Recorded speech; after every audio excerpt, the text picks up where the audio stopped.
Pernahkah kalian merasa menjadi orang yang paling menderita di bumi ini? Atau merasa menjadi orang yang paling terpuruk karena ditagih debt collector akibat hutang kopi di warung kampung sebelah? Sebelum kalian merasa seperti itu, coba deh simak dulu kisah nyata ini agar wawasan kalian agak nambah dikit. Kisah nyata ini dialami oleh sepasang suami istri dari Inggris bernama Maurice dan Marilyn Bailey. Diawali pada tahun 1971, mereka membuat sebuah keputusan penting, yakni bermigrasi ke Selandia Baru melalui jalur laut. Sebagai persiapan, selama 2 tahun, pasangan tersebut belajar tentang strategi bertahan hidup di laut serta membeli semua peralatan dan perlengkapan yang diperlukan selama perjalanan. Mereka menjual semua harta benda untuk membeli sebuah kapal pesiar kecil sepanjang 9,4 meter yang diberi nama Auralin.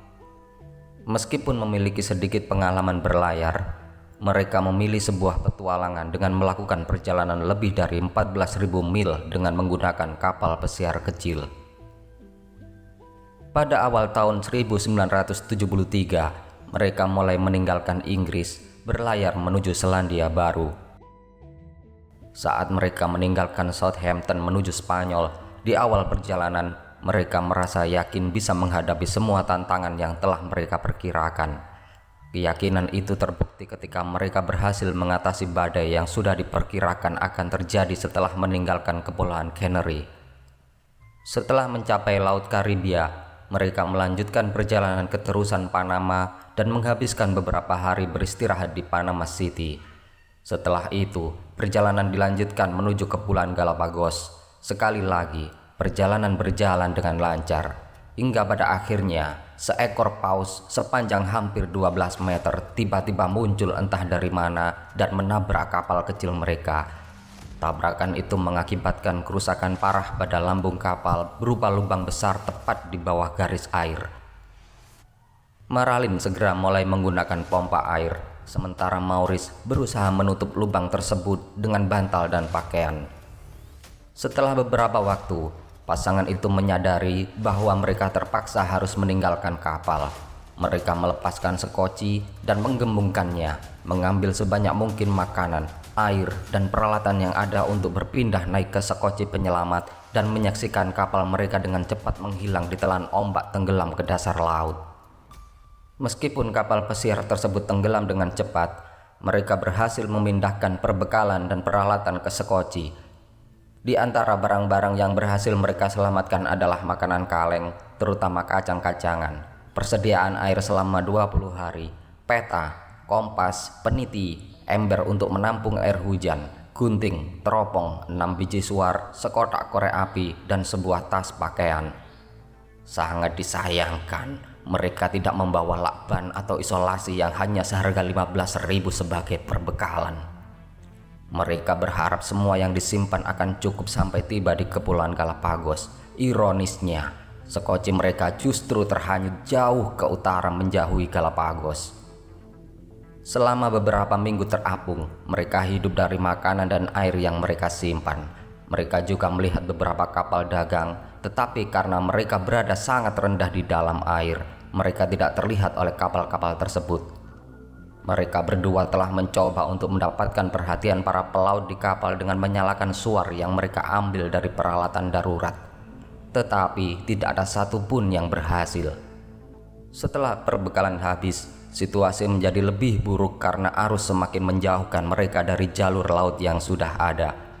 Meskipun telah berusaha sekuat tenaga untuk mendayung melawan arus, mereka akhirnya terhanyut ke wilayah ekstrim di Samudra Pasifik, di mana kondisi memaksa mereka untuk terus-menerus menyelamatkan diri dari air.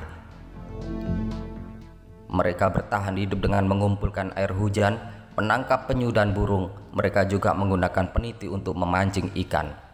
Pasangan ini menangis setiap kali memakan makhluk laut yang selalu menemani dan sepertinya ingin menyelamatkan nyawa sekaligus membantu meringankan beban mereka. Namun, keadaan mengharuskan mereka melakukan hal tersebut.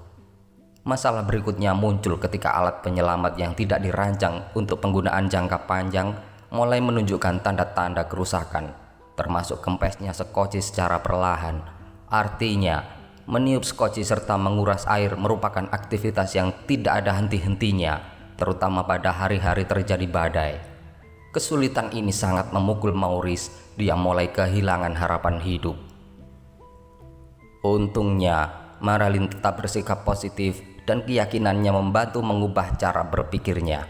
Setiap kali mereka melihat sebuah kapal, mereka berusaha menarik perhatian dengan cara apapun yang memungkinkan. Pada suatu kesempatan, mereka membakar pakaian di dalam wadah yang terbuat dari cangkang penyu, namun angin membuyarkan asapnya sehingga usaha mereka sia-sia. Kemudian pada tanggal 30 Juni 1973, pada hari ke-117 setelah serangan Paus, mereka melihat sebuah kapal dan mulai memberi isyarat. Pada awalnya, tidak ada tanda-tanda bahwa mereka terlihat oleh kapal tersebut. Di tengah keputusasaan, cobaan mereka mulai berakhir ketika sebuah kapal nelayan Korea Selatan mengubah haluan ke arah mereka. Ya, setelah terhanyut tersesat sejauh 2.400 km, mereka ditolong oleh kapal nelayan penangkap ikan tuna Hwalmi 306 dari Korea Selatan. Saat menaiki kapal penyelamat, mereka menangis sejadi-jadinya.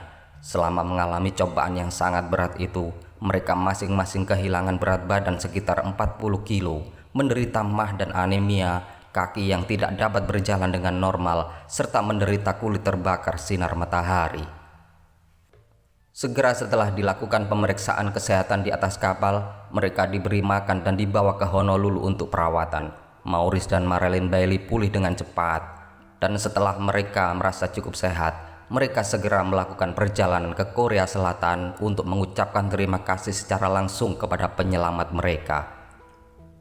Ketika mereka kembali ke Inggris dan tidak lagi menjadi sorotan media, mereka memilih untuk hidup menyendiri dan merenungkan interaksi mereka dengan makhluk laut yang telah menemani mereka selama terombang-ambing di tengah Samudra Pasifik.